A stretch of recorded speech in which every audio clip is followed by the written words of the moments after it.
Hello everyone, hope you are doing well. तो आज का दिन हमारे लिए बहुत ख़ास रहा। तो आगे वीडियो में मैं आपको बताऊंगी कि ऐसी क्या ख़ास बात थी।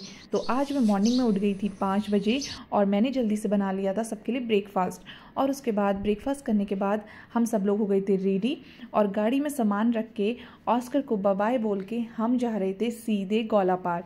गौलापार हम इसलिए जा रहे थे क्योंकि गौलापार में है हेलीपैड और आज मेरे इन लॉज जा रहे हैं हल्द्वानी से बागेश्वर और ये जर्नी वो कवर कर रहे हैं डायरेक्ट हेलीकॉप्टर से। तो आज ये उनकी फर्स्ट हेलीकॉप्टर राइड है जिसे उन लोगों ने फुली एंजॉय किया।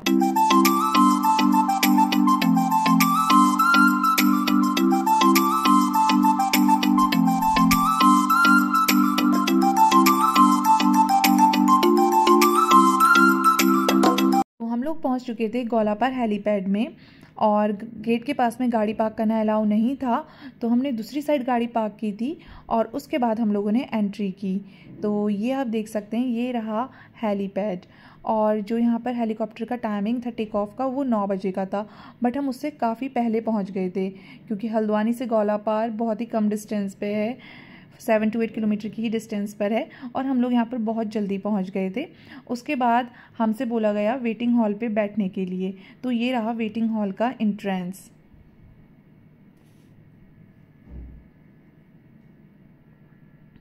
तो वेटिंग हॉल में पहुंच के सबसे पहले डॉक्यूमेंटेशन का पार्ट कंप्लीट हुआ। उसके बाद यहाँ पर वेट मेज़र होता है, तो यहाँ पर मेरे इन लॉज का वेट भी मेज़र किया गया और जो हम लोग लगेज लेके आए थे 2 बैग, हमें 10 kg ही बोला गया था, तो दोनों का वेट भी करेक्ट 10 kg ही निकला। वेट मेज़र होने के बाद फिर हुई हमारे सामान की चेकिंग। तो लगेज की स्क्रीनिंग हुई, फिर पर्सनल चेक हुआ और फिर उसके बाद हम लोग बैठ गए थे वेटिंग हॉल पे। तो मेरी नज़र गई यहाँ पर बोर्ड में, तो जहाँ पर कुछ इंस्ट्रक्शंस लिखे गए थे ये आप लोग पढ़ सकते हैं। और उसके नेक्स्ट ही दूसरा बोर्ड है जहाँ पर डूज़ एंड डोंट लिखे गए कि आपको हेलीकॉप्टर में चढ़ने के लिए क्या करना है और क्या नहीं। फिर उसके बाद हमें हमारे टिकट्स मिल गए थे हल्द्वानी टू बागेश्वर के। और एक और बात, मेरे इन लॉज के साथ जा रही हैं उनकी बेटी, मेरी सिस्टर इन लॉ और मेरा नेफ्यू। तो यहाँ पर पूरी फैमिली बैठ गई थी और सबके फेस पे एक अलग ही एक्साइटमेंट थी। और सबसे ज़्यादा खुशी की बात ये है कि जो मेरी मदर इन लॉ हैं वो 9 साल के बाद अपने घर जा रही हैं, अपने मायके। तो उनके आंखों में एक अलग ही चमक थी, एक अलग ही एक्साइटमेंट और खुशी थी। एक तो इतने सालों बाद उनका वापस जाना और वो भी हेलीकॉप्टर से, एकदम ड्रीम जैसा, है ना। तो वेटिंग हॉल पर ज़्यादा रुकने नहीं देते हैं यहाँ पे। उसके बाद हमें उन लोगों ने बाहर जाने को बोल दिया था और हम लोग गेट के पास खड़े होके वेट कर रहे थे कि कब ये लोग हेलीकॉप्टर में बैठेंगे। तो हेलीकॉप्टर लैंड कर गया था जो कि डायरेक्ट आया था मुंशियारी से। तो ये ही हेलीकॉप्टर अब जाएगा डायरेक्ट गरुड़ बागेश्वर। तो यहाँ पर हम लोग वीडियो शूट कर रहे थे, थोड़ी सी मस्ती भी चल रही थी।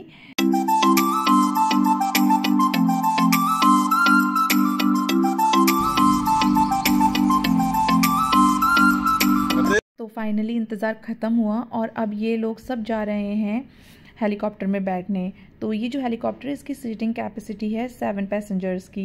इन लॉज के फेस पे तो एक एक्साइटमेंट दिख ही रही थी, बट ये मेरे लिए भी एक अलग एक्सपीरियंस था कॉज फर्स्ट टाइम मैं भी किसी हेलीकॉप्टर को टेक ऑफ करते हुए देख रही थी और लैंड होते हुए भी फर्स्ट टाइम देखा था।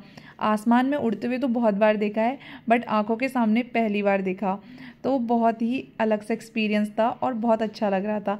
तो ये हेलीकॉप्टर कर गया है टेक ऑफ में, ना कोई ट्रैफिक और ना ही रोड के झटके।